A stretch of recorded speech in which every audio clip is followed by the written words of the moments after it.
Hola, bienvenidos de nuevo a mi canal. En el podcast de hoy, en nuestro particular viaje al pasado y como siempre dando rienda suelta a nuestra imaginación, continuemos pues. Como decíamos ayer, Denia es incorporada a la corona el 8 de enero de 1804 y se festejaron, como no, con fiestas luminarias, vuelta de campanas y no podía faltar el Te Deum y procesiones religiosas. La Iglesia seguía presente en todos los estamentos de poder y actos institucionales.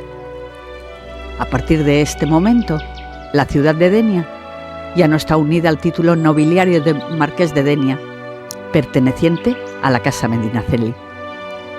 Con el último marqués, una parte de la población veía la libertad. Pero el duque de Medinaceli no se va a conformar con el decreto y comienza un pleito para solicitar la indemnización correspondiente por Denia, su término y su puerto. El duque no se acordaba del marquesado de Denia hasta que se lo quitaron. Para la otra parte de la sociedad, finalmente, parecía se acercaba más la posibilidad de las tan demandadas mejoras portuarias, sin los continuos impedimentos y trabas del marqués.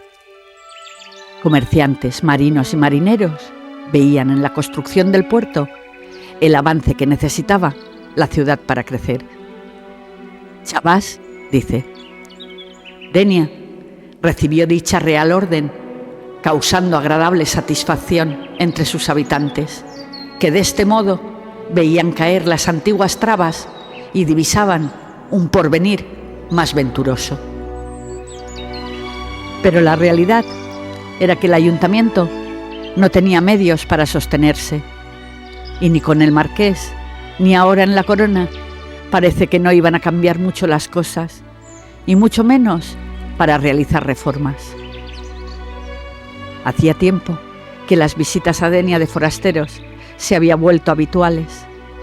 Visitas venidas de todas partes del mundo.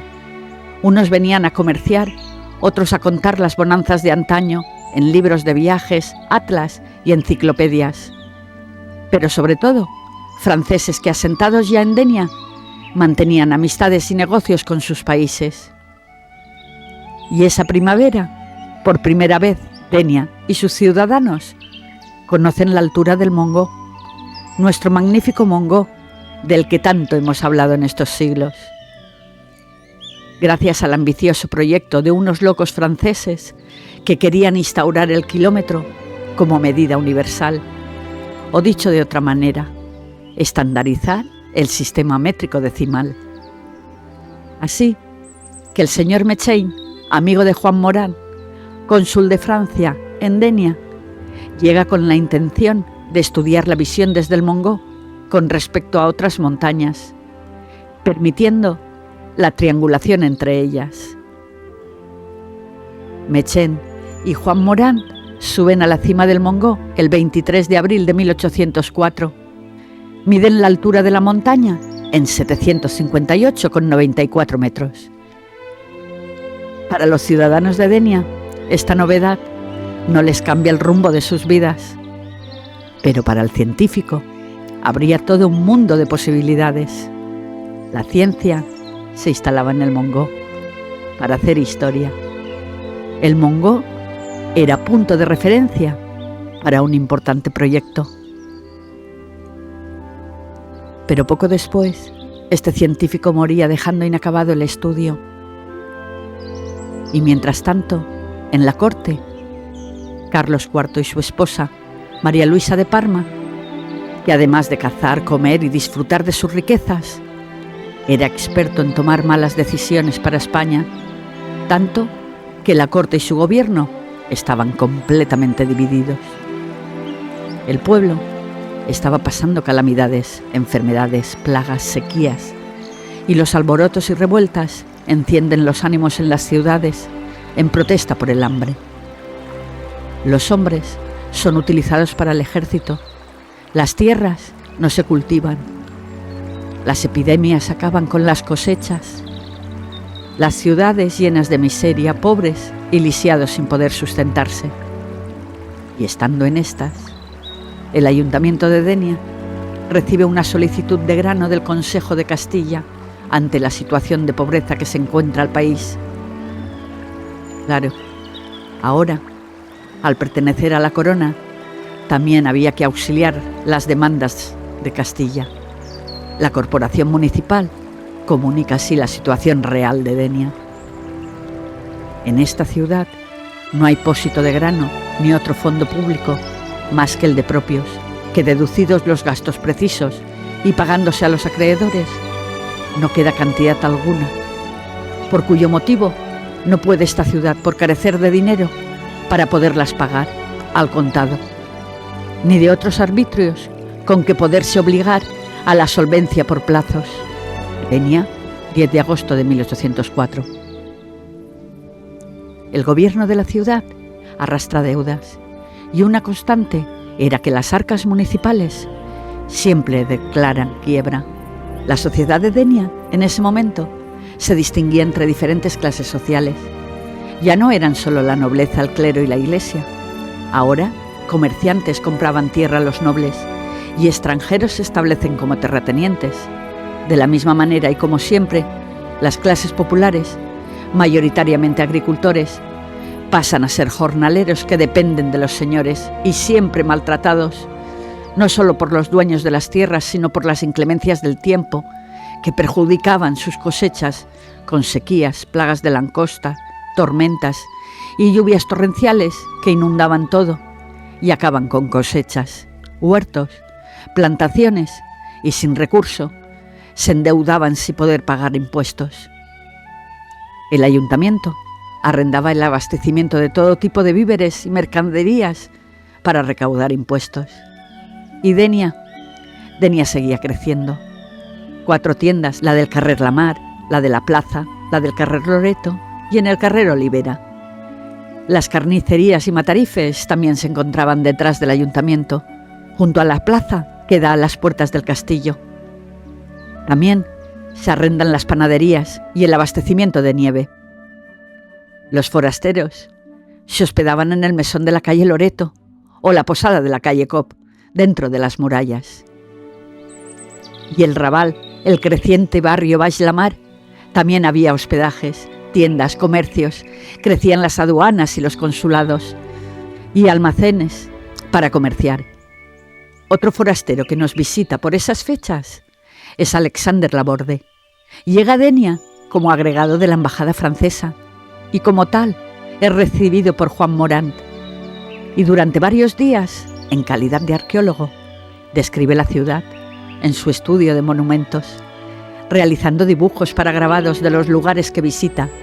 Y hoy, 200 años después, podemos contemplar en su obra Viaje pintoresco e histórico de España un grabado de la planta de la ciudad y una vista del castillo con la estatua del duque de Lerma presidiendo la explanada en el invierno de 1805.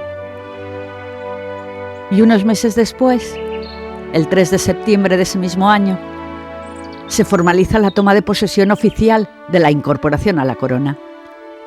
Unos actos protagonizados por todos los vecinos de Denia, el gobernador, el corregidor, el alcalde, clero y la plana mayor de la ciudad.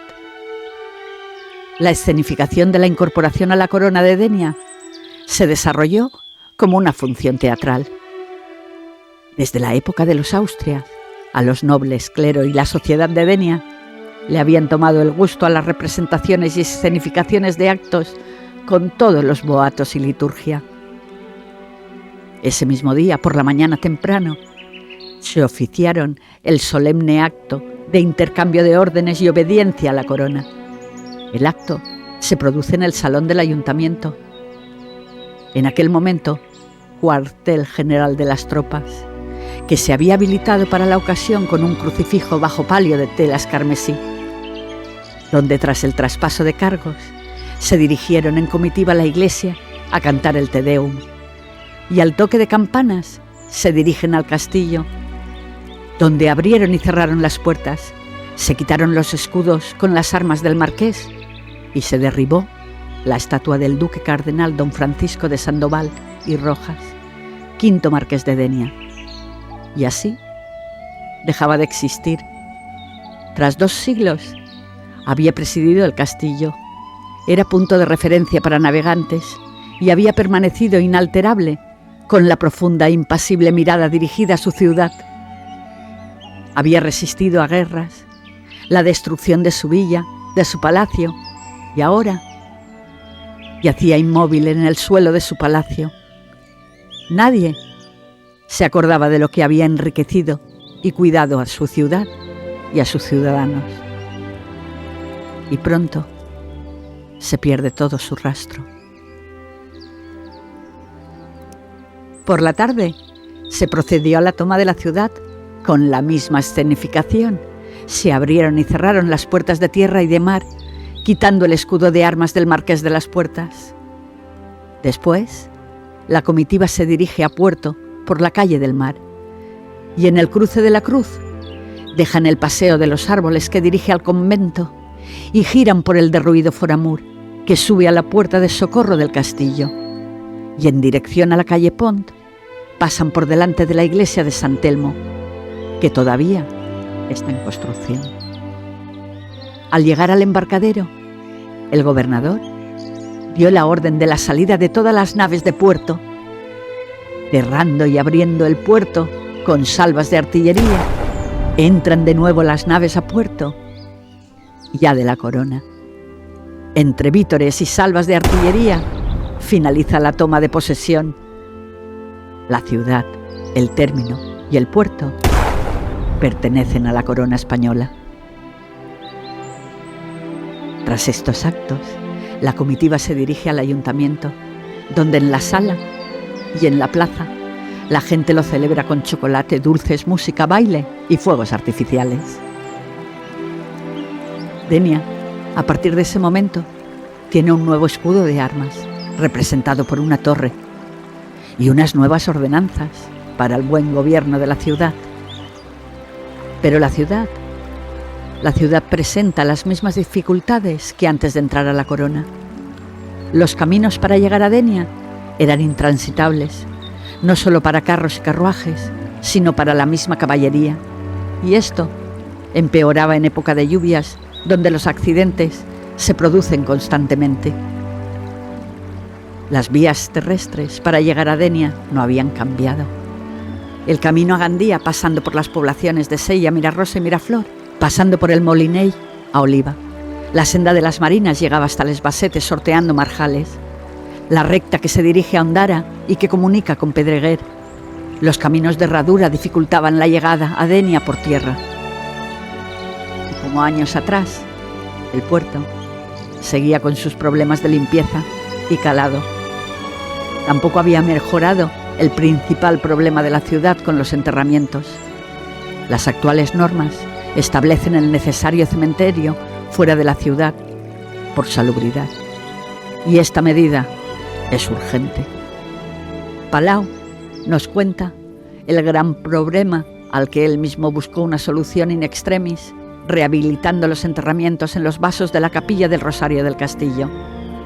Las muertes generadas por las tercianas tras los episodios de lluvias hacen necesario la búsqueda urgente de terrenos para el cementerio.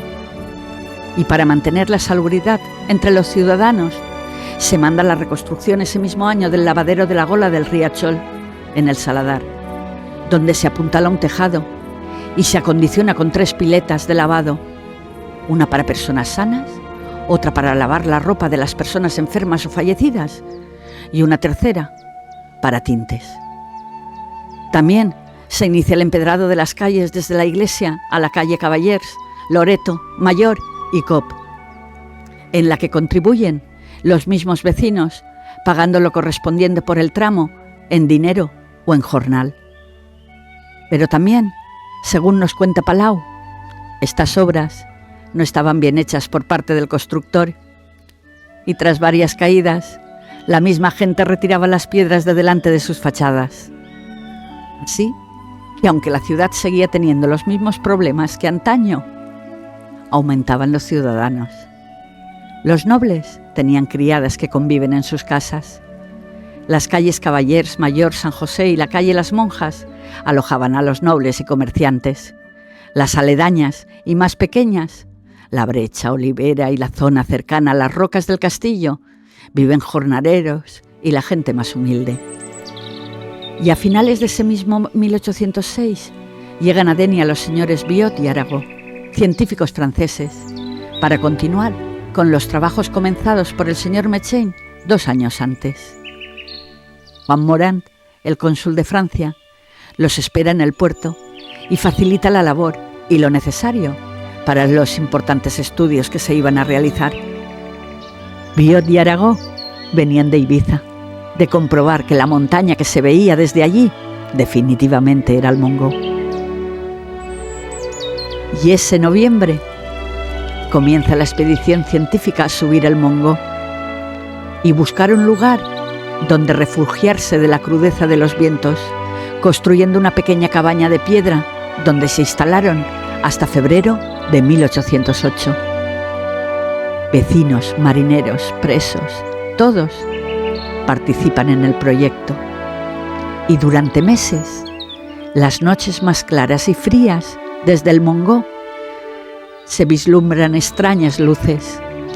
El destello de estas luces reflejaban hasta la montaña del Carmel en Ibiza y el desierto de Las Palmas en Benicàssim, Castelló. Estas luces eran triangulaciones que se realizaban con espejos y faroles.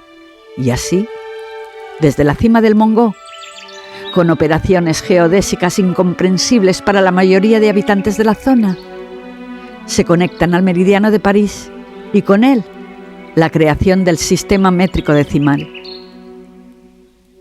Mientras tanto, en la corte se viven tiempos más que convulsos. El poder de Carlos IV, con su primer ministro Godoy, se tambalea. El gobierno está muy dividido y los españoles están hartos de las alianzas absurdas, de sus derrotas constantes y, sobre todo, de su gobierno. Algo que parece no ha cambiado mucho en la actualidad. Y todo se precipita cuando Napoleón Bonaparte y Godoy convencen a Carlos IV de que sería bueno el apoyo de España para conquistar Portugal y repartirse el territorio. Carlos IV y a su hijo, el príncipe Fernando, les parece un buen plan. Firman el acuerdo que autoriza el acceso de las tropas francesas por territorio español en octubre de 1807. Y con este acuerdo, la oposición a Manuel Godoy era más creciente en la corte, y conspiración tras conspiración, el príncipe de Asturias, Fernando, inicia una vergonzosa campaña contra su padre. Las tropas francesas avanzaban por todo el territorio español, con todo lo que implica: hospedaje a su paso, alimentos para la tropa y caballería, la destrucción de campos y cultivos. Y el 19 de marzo de 1808, una sublevación popular instrumentalizada por el mismo príncipe de Asturias y los opositores al ministro Godoy acaban en una revuelta, un motín a las puertas del Palacio de Aranjuez. Las calles se llenaron de gente en protesta, hartos de malvivir. Esta revuelta no solo provoca la caída de Manuel Godoy, sino también la abdicación de Carlos IV. El rey, temeroso y viéndose acorralado por el pueblo, recordó la muerte de su primo Luis XVI de Francia y cede la corona a su hijo Fernando el 19 de marzo de 1808. Por primera vez en la historia de España, un rey ve cómo su propio hijo le arrebata la corona como consecuencia de un motín popular. La renuncia de Carlos IV y la consecuente caída de su válido se recibe con una gran explosión de alegría en el pueblo, que veían el final de sus males con la caída del válido. El nuevo rey es nombrado como Fernando VII, que llegó a la corona conspirando contra su padre. Mientras estas conspiraciones se daban en la corte, silenciosamente, las tropas francesas iban discurriendo por todos los rincones de España con la excusa de conquistar Portugal.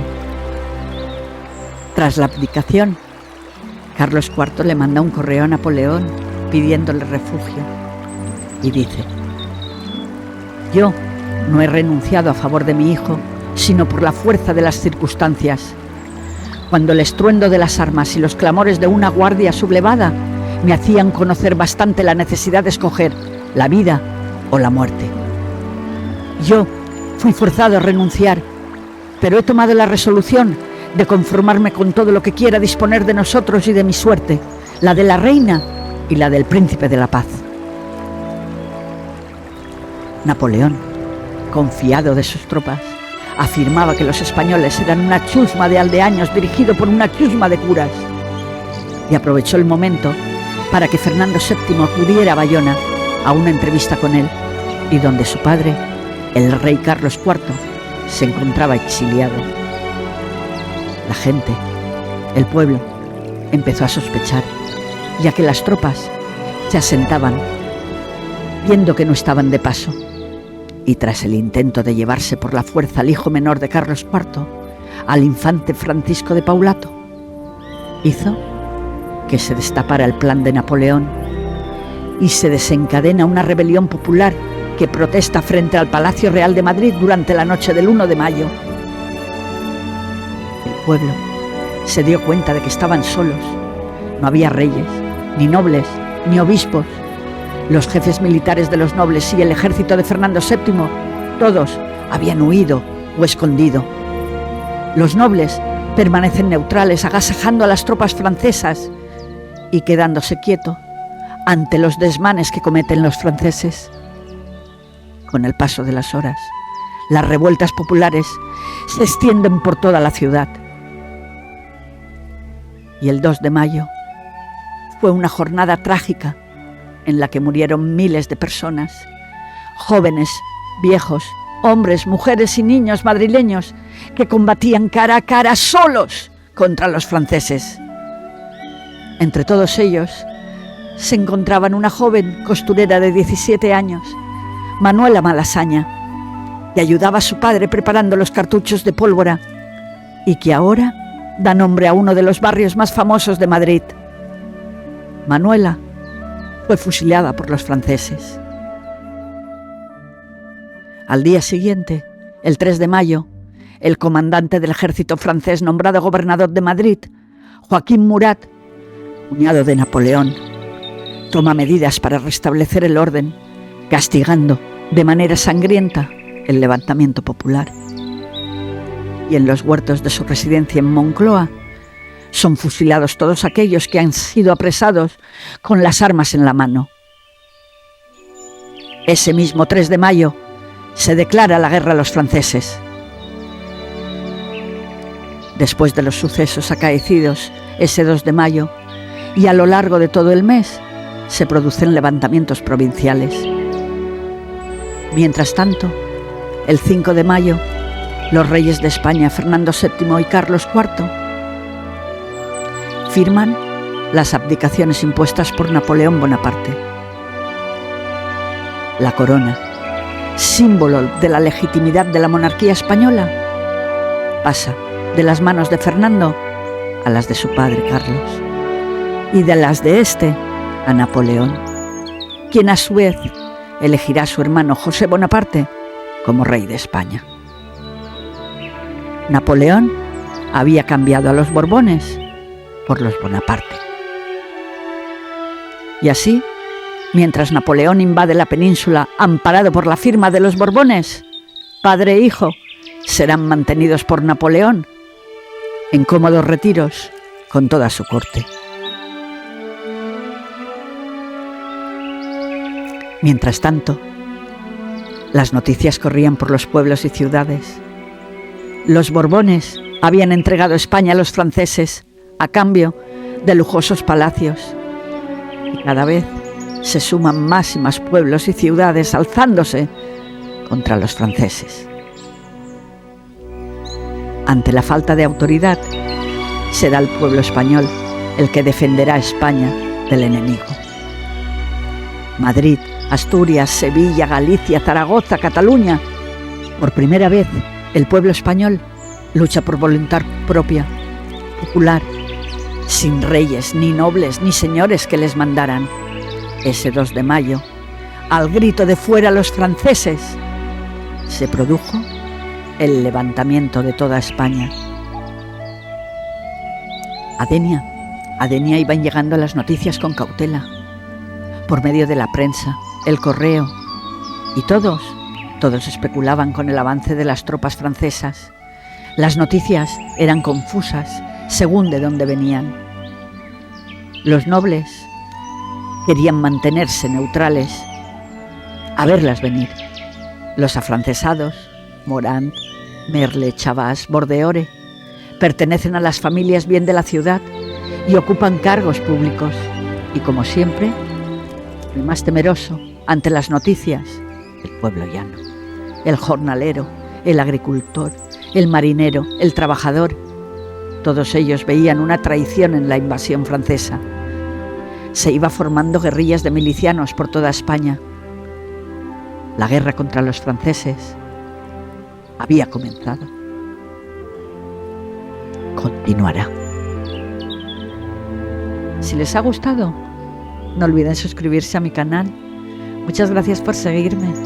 Hasta pronto.